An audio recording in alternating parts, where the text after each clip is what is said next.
حضور نے کیا فرمایا؟ کل مسکرن حرام، ہر نشہ لانے والی چیز حرام۔ یہ ہے فارمولا، نام نہیں دیے گئے ہیں کہ یہ والی شراب حرام ہے، دیسی شراب نہیں حرام ہے، فلاں کی شراب حرام ہے۔ ناموں کا کیا ہے؟ حضور نے کوالٹی بتائی، جس چیز کے اندر بھی نشہ آتا ہو وہ چیز حرام ہے۔ اب اس میں نئے نئے نشے جتنے بھی آئیں، بچوں نے بہت کچھ ایجاد کر لیے ہیں، بہت کچھ۔ یہ تو کھانے پینے کی چیزیں، اور گاڑیوں کے پیٹرول بھی نہیں چھوڑتے، نشہ کرنے کے لیے وہ بھی چیزیں آج استعمال ہو رہی، وائٹنر ہوئے، پتہ نہیں کون سا بٹن ہے، کون سی چیز بچ گئی بیچارے یہ نشیڑیوں سے، یہ سب کھا جاتے ہیں۔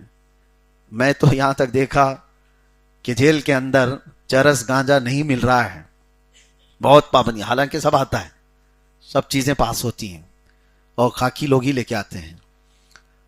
کئی مرتبہ ایسا ہوا کہ جو ایڈکٹڈ ہیں ان کو نہیں ملتی چیز، تو حد ہو گئی۔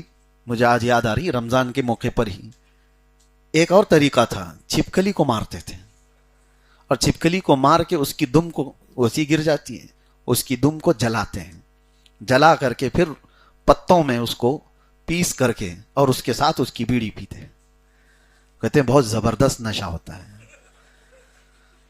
معاذ اللہ رب العالمین۔ کہیں آپ کو ایسا نہ لگے میں نے کوئی فارمولا آپ کے سامنے چھوڑا ہے۔ کوئی بھی اس طرح کی عادت والا ہے تو توبہ کرے۔ ہاں، یہ کوئی لطیفہ نہیں ہے، مذاق مستی نہیں ہے۔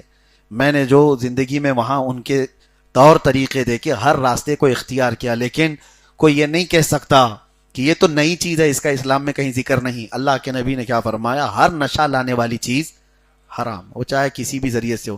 کچھ اگر کیمیکل سونگھنے سے کسی کو نشہ آتا ہے تو وہ بھی حرام کی مقدار ہے، کوئی چیز سونگھنے سے ہی آتا ہے۔ حتیٰ کہ فقہ میں یہ بھی بتایا گیا ہے کہ بھوکے تھے آپ بہت دیر تک بھوکے تھے، دن بھر، اور رات کو خوب پیٹ بھر کر چاول کھا لیا، اور چاول سے نشہ آتا ہے، پکے ہوئے چاول سے اگر پیٹ بھر کر کے کھا لیا اور غنودگی آ رہی ہے آپ کو، دماغ پر چڑھا ہوا ہے، تو وہ کھانا آپ کا حرام ہو گیا، کیونکہ وہ نشہ لایا ہے۔ حالانکہ حلال چیز کھائی ہے آپ نے، لیکن اتنی مقدار میں کھایا اس حلال کو کہ وہ نشہ ہو گیا۔ بات یہ کر رہا تھا کہ اسلام نے کسی شوشے میں چھوڑا نہیں، کسی شوشے میں نہیں۔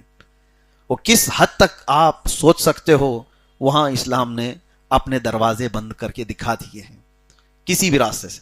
یہ چاہے برائیوں کے راستے ہوں، لوگ آج سوچتے ہیں کہ جتنے قانون بنائے، ہر سال پارلیمنٹ میں بیٹھ کر امینڈمنٹ کرنا پڑتا ہے، پچھلا والا قانون اب ناکافی ہو گیا ہے، تھوڑا سا اس میں امینڈمنٹ لایا جائے، سزا بڑھا دی جائے۔ اسلام میں امینڈمنٹ کرنے کا اب کوئی چانس نہیں۔